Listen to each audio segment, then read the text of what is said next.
Hello my friends and welcome back. Today I'm going to help answer the question of what is the difference between the newer Pilot Signature Nib compared to the previously available broad and double broad nibs. I have a selection of Pilot 823 nibs and 823 like nibs. From the right I have the Pilot Posting nibs, which to me is their finest nibs available. Then we have Pilot Fine nib. I don't have the extra fine. Then we have the FA nib on 743. Then we have a medium nib on 845, custom 845. We have a broad nib on a custom 823.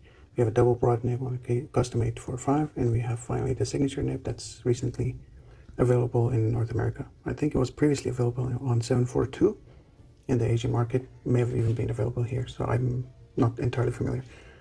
The premise of the signature nib seems to be that it allows you to have line variation without the use of any kind of pressure or use of a flex nib.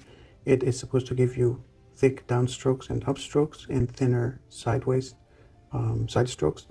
It is different in the stub nibs as it is less sharp, the edges are rounded off, and it is different apparently than the broad nib because it is more stubbish character than the broad nib, and we'll put that to test a little bit.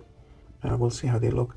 First, what I will do is I will compare the broad, double broad, and the signature nib, just visually to see if there's any obvious differences. So we have the broad nib on my right hand, and the signature nib on the left hand.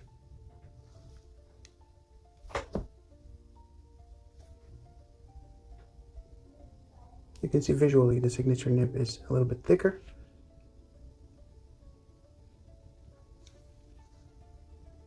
And it's tapered off over a longer distance.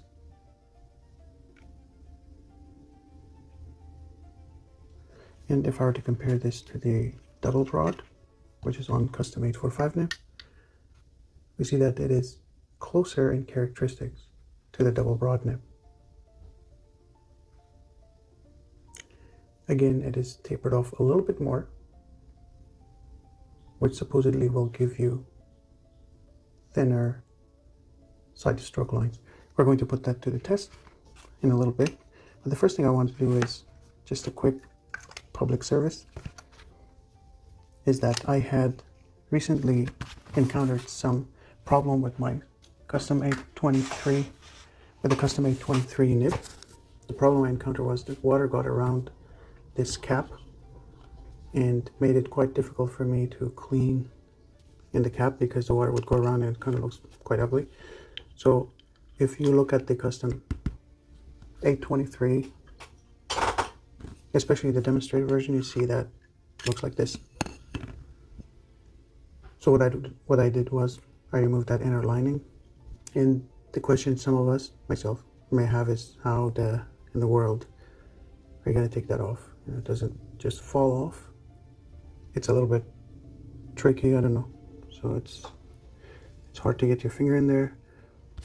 I use this, and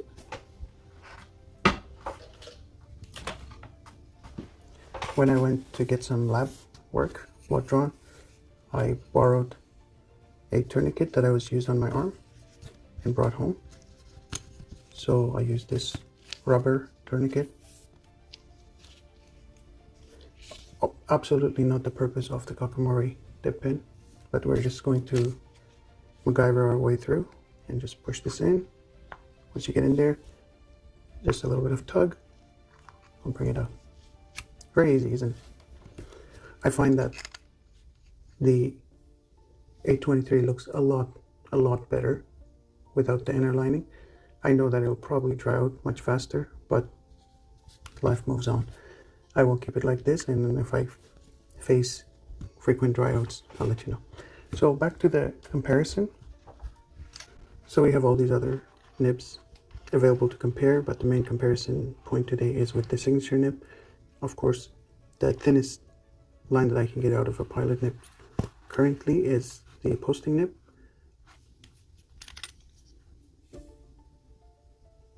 it is curved downwards and writes very, very thin lines compared almost equal to the Ultra Extra Fine from Platinum 3776. We'll take each one of these and do a couple of squiggles, and then when we reach the Signature Nib, we'll do a little bit more writing to compare with a little bit more elaboration.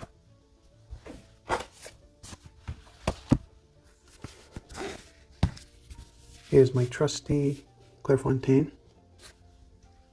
You may have noticed that I have my Pilot 823 nibs in S1 V200. I do believe this is the best pen for that nib.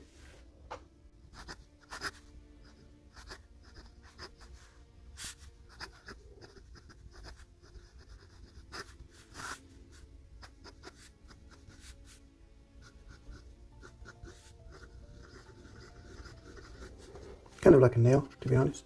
There's not a lot of pleasure going into writing with this pen, but it is very nice. Thin writer if you have to write on cheap paper.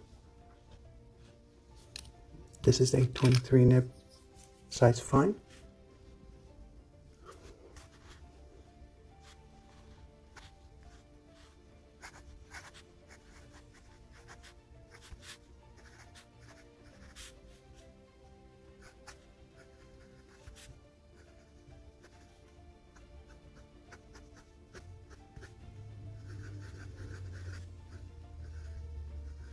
You can squeeze a little bit of variation out of that nib, but these are not meant to flex, of course. The FA nib is one of my favorite nibs, FA number 15.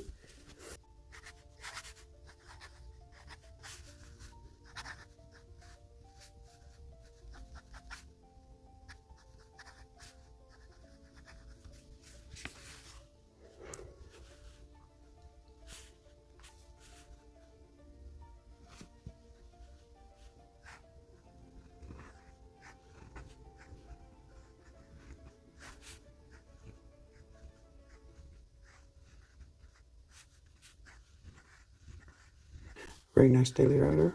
It ran out of ink there, but it's good. This makes a very good day-to-day writer, everyday carrying pen.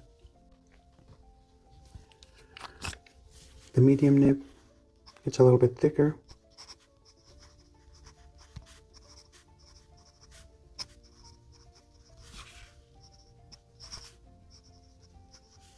So the medium on 823 versus 845, I've noticed that the 845 is a little bit smoother.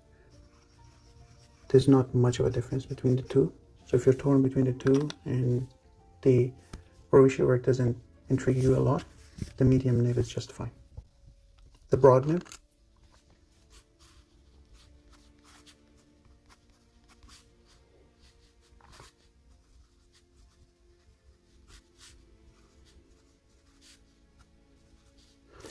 so this is where the Signature Nib is supposed to compare to broad and extra and double broad. And what they say is that with the broad nib, the Pilot broads are true broads, where both side stroke and downstroke will give you broad lines, the way they are designed, which kind of makes sense. They are somewhat similar, so you don't get like the stubbish like lines that on side strokes that you would get from a stub nib. But still you see a little bit of difference. What the Signature Nib is supposed to do is give you a little bit of more exaggerated difference. Before we get to the Signature Nib, let's compare this to the double broad.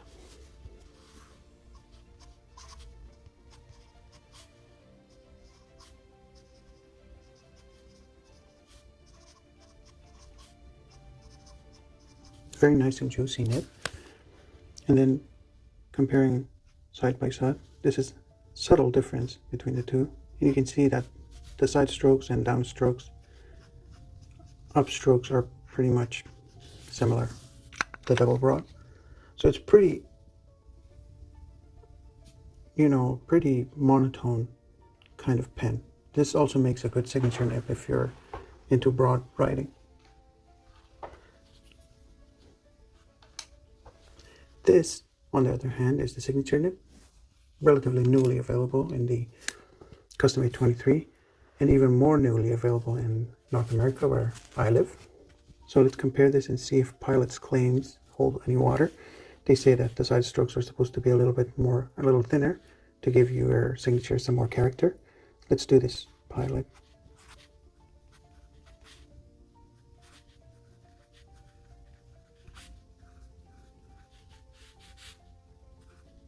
Signature. So up and down, sideways,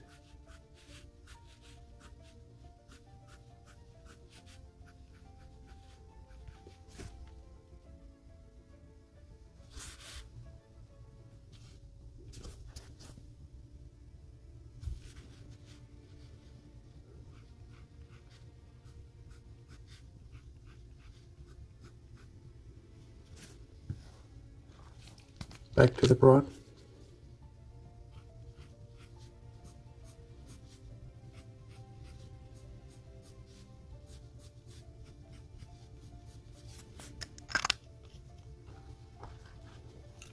And the double broad.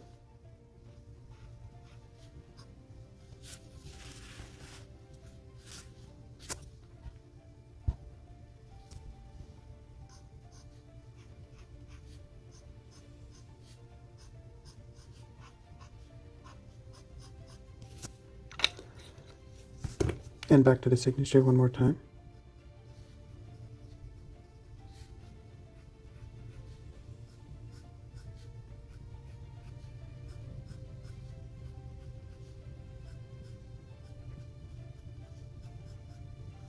Yeah, so you can see that there's a little bit of a difference in how thick the side strokes are between the broad and double broad and the signature nib.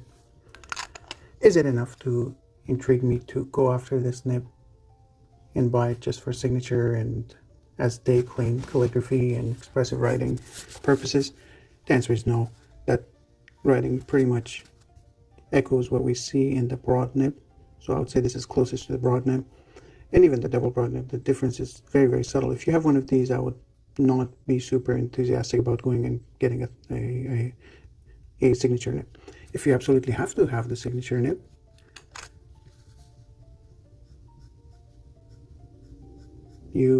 it is definitely worth taking a look at. What I would recommend is take a look at it at a pen show or borrow it from a friend. If you live near me, borrow my pen, take a look, and maybe it'll help you make a better decision. So based on my writing and my experience with this pen over the past many days, I have a hard time justifying buying this pen if I didn't have it already. If I played with this pen at a pen show or a friend gave it to me and I was making a decision whether or not to get it, knowing that I do have the double broad and I do have the broad, I would probably not get this. The Demonstrator 823 is a beautiful pen, of course. It by itself is worth having. But my favorite nibs, Pilot nibs, are actually their fine nib and their FA nibs. The broad and the medium and double broad.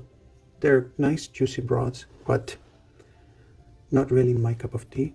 I hope that you find this informative, maybe just a little bit entertaining. I hope this helps somebody make a right decision on whether or not to get this signature nib from the Pilot. It is good that they finally brought the clear Demonstrator to North America and it's not a Japanese exclusive anymore. So, but what is not good is, unfortunately, the North American retailers still sell this close to $340, whereas you can get this on eBay for less than $200. And that's unfortunately how trade works. Please let me know if you have any questions. I hope you found this informative and entertaining. Hopefully see you in the next video. Goodbye.